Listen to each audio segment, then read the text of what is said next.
Today we're going to talk about unexpected retirement bills that will happen during your retirement.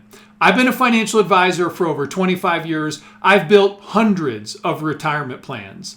That empirical data set is what I draw upon for the information that I'm about to share with you.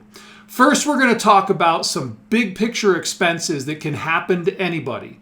And I'm going to show you these expenses, some of the most common expenses I've seen over my career, just to help get you thinking about what can happen during your retirement. Then we're going to look at some techniques to manage those unexpected expenses in retirement. And last, we're going to look at some helpful illustrations so you can see how changing your spending in retirement can affect your retirement plan. Here's a list of 20 common major expenses that can happen during anyone's retirement. They won't all apply to every family, but some of them will happen to just about everyone. And some of these expenses can really catch you off guard. For instance, the HOA assessment. I've seen this happen, unfortunately, to a number of people throughout my career.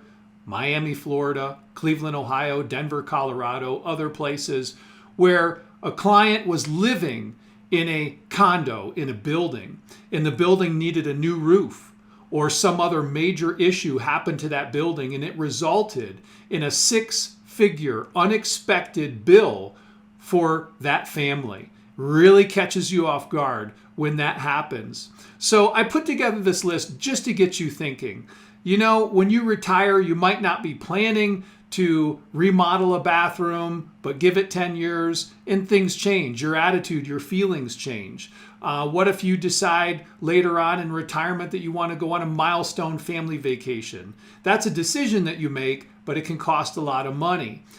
The tree removal. What if your neighbor's tree falls on your property or vice versa? Things like that. So just press pause, take a look at this list. It's just meant to get you thinking, but I promise you, every retiree will end up with at least a couple of these at some point in their retirement. Here are 4 simple techniques that can help you manage unexpected large expenses during your retirement. I think far too many financial planners rely exclusively on software to solve these problems.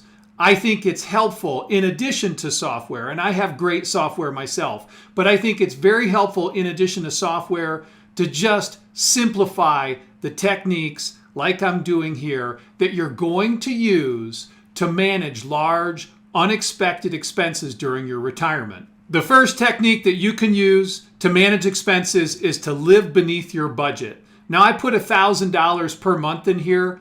You can change that number to whatever's appropriate for your financial plan, your retirement plan. But you want to be living beneath your budget in your retirement and saving money in your retirement. Whatever your cash flow is from your investments, from your pension, if you have one, and from Social Security, you want to be saving every month in a cash account, building up a savings, a surplus fund for unexpected expenses. In addition to that, you want to build a recurring expense in your retirement plan. So when you're doing your retirement planning, have your financial planner build a recurring expense every 5 years that comes out to an average of what you think your unexpected expenses might be. For instance, if you think that maybe every 5 years you might have an unplanned $20,000 expense, model that in to your forecast. The third technique for managing unexpected expenses in retirement is to set your portfolio distribution rate below the max sustainable rate. In most cases, that's going to be a rate below 4% off your portfolio. We're going to take a look at some illustrations, including a baseline illustration here in just a minute, so that you can see what happens when you lower your portfolio distribution rate. It really improves the success of your retirement plan and the likelihood that you'll have extra cash available for unplanned expenses. Our last technique is to start your retirement with a cash surplus, a savings account, a rainy day fund that is meant to be used on unexpected expenses. The only issue here is that once you drain it down, you're going to need to replace it. And for that reason, I like using a combination of these techniques. If you use all 4 of these techniques, you're bulletproof. That's a very conservative approach, and you won't have any issues in your retirement. Here's a baseline illustration to help get you thinking about unexpected expenses during retirement. We're looking at the 4% rule for $1 million investment made on January 1 of the year 2000 in a very popular balanced retirement fund, the Vanguard Balanced Index. It's a 60/40 asset allocation fund. So we start the year 2000 with $1 million, and we take $40,000 out in the first year, and then we grow that $40,000 by 3% for inflation every single year. We take a distribution every year, and we grow it for inflation. Over the last 25 years, your portfolio value has come down. You now have $825,000 after 25 years. So what you can take away from this is that if you're spending 4% and growing it for inflation, you're not leaving any margin of safety. There's no room for error. And that is why I recommend to people to use a distribution rate that is lower than 4% grown for inflation, maybe 3.5 or 3. We'll take a look at those illustrations here in just a second. It makes a big difference. But if you use a distribution rate of 4% and grow it for inflation, you're not leaving much room there. What if you had an unexpected expense here in 2008 when the market came down? If you need to take a distribution off of your portfolio, it's not a good time to do it. It's really going to set you back. Right? It messes up your retirement plan. So if you can take a distribution off your portfolio that's less than 4%, it's going to give you more room for error and unexpected expenses that will happen during your retirement. Here's what happens when we lower our distribution to 3.5%. Everything in this illustration is the same, except that in the first year we spend $35,000 as opposed to $40,000, and then grow that distribution for inflation. Look what a difference it makes. We're at almost $1.4 million after 25 years versus $825,000. Huge difference. And this conservatism, lowering your distribution rate just 0.5% below what I would consider the max sustainable rate of 4%. By lowering your distribution, you have more room in case an unexpected expense crops up in your retirement, or you have bad timing and you have to take a distribution unexpected expense in a recession like 2008 or something like that. If we go even further and lower our distribution rate in retirement to 3%, the results just get that much better. Here we are with our $1 million in the year 2000. By the end of 2024, we're at 1.9 million.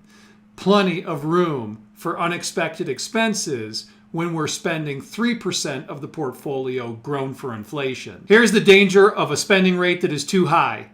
We're looking at a 5% distribution grown for inflation off this Vanguard Balanced Index Fund.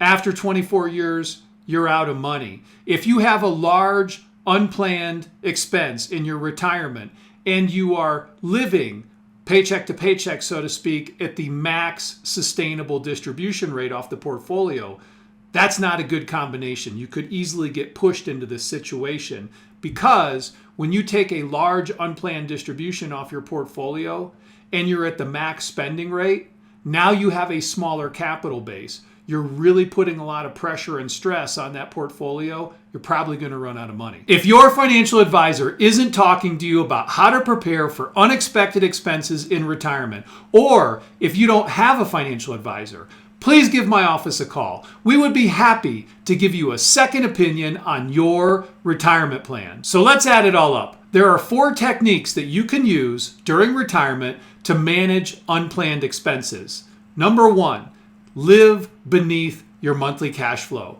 Whatever your monthly cash flow is, set your budget beneath that and try to save money on a monthly basis in a rainy day fund that eventually is going to be used for these unplanned expenses. Number 2, build a recurring expense every 5 years into your retirement plan. When you're building that retirement plan with your financial advisor and running through the forecast and the Monte Carlo simulation, et cetera, make sure that every 5 years there's a recurring expense of whatever you think is appropriate for your lifestyle. $10,000, $20,000, $50,000. It's going to be unique to each family, but try and guess what you think unexpected expenses might look like and then model that into your retirement plan. Number 3, set your distribution rate off your portfolio, your spending rate, below the max sustainable rate.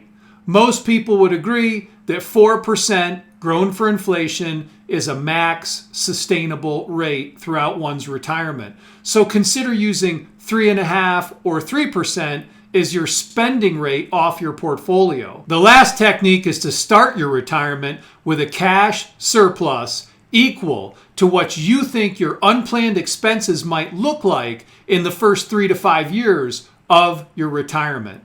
By starting your retirement with a cash surplus for unplanned expenses, you delay the time before you need to make any large portfolio withdrawals for unplanned expenses. It helps preserve your wealth and it gives you more security in retirement. Now I'm going to show you the data tables for those illustrations. I'm not going to spend time on them, but for those who like that kind of information, you can press pause and study them, so I'm just going to run through them very quickly. Here is the 4% rule illustration. This is the 3.5% distribution illustration. Here's the 3% illustration, and this is the 5% illustration. I hope this video was helpful. I hope it gets you thinking, helps you better analyze your investments, and overall improve your family's financial plan.